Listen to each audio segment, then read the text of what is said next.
All right, I got so scared of my gap tooth.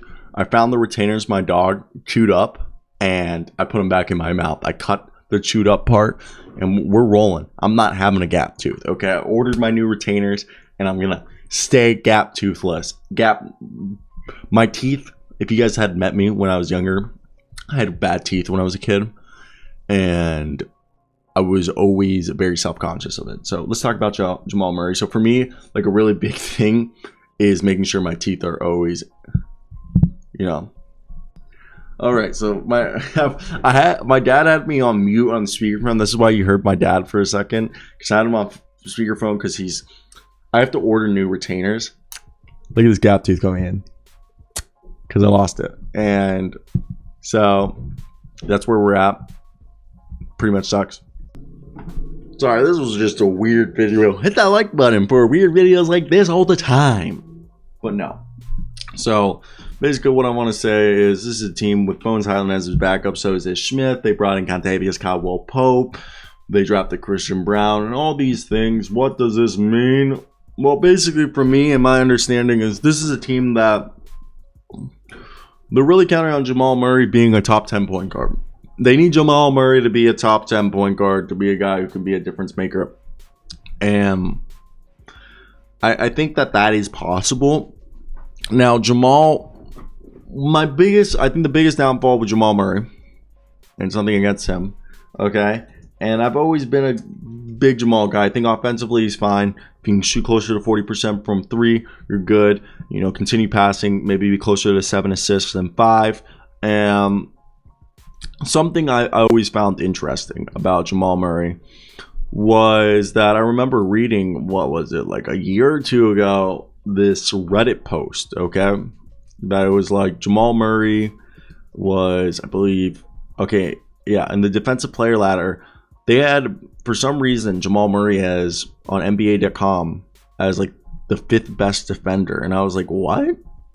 And he's not great at staying in front of guards, but it was an interesting stat to see because, like, Jamal Murray was listed as the 5th best defender in the league. And he's a guy that his defensive rating has never, ever been lower than 111. So he's really been a plus defender for a majority of his career.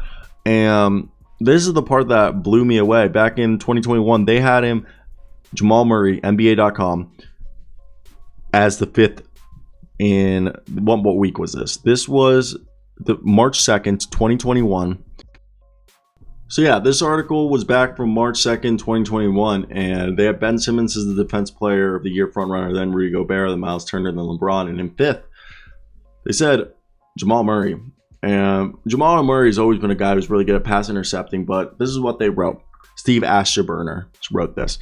If perimeter defense is what you want, you might want to pay attention to Murray. The Denver guard is responsible for closing out on 6.8 shots per game of 15 feet or more, and his impact on those shooters is great. Normally, players are accurate 37.7% of the time from that range, but Murray has them down at 28.8%, a gain of 8.9.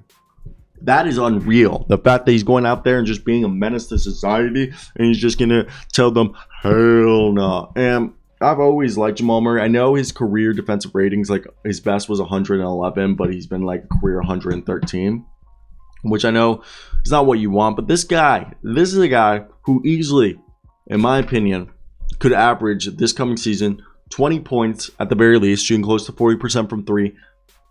I'm hoping he can get closer to 5 rebounds, but I'm fine with 4 rebounds. I personally think he's a guy that should easily average 20 points, 4 to 5 rebounds, 7 assists, 1.5 steals, while having a defensive rating closer to 110. And I always forget Jamal Murray's Canadian. I'm always in my head, I'm like, I kind of forgot about that. And look, this is a guy that I really think is just coming back from injury. He just wanted to be safe. He wanted to be safe. He didn't want to be sorry.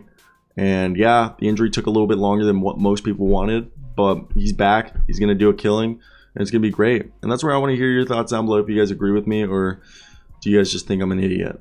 But that's basically it. Go check out the NFL channel. Go check out the NBA channel. It's an NBA show. We'll be live 6 p.m. next week, but tomorrow 9 a.m. So bye.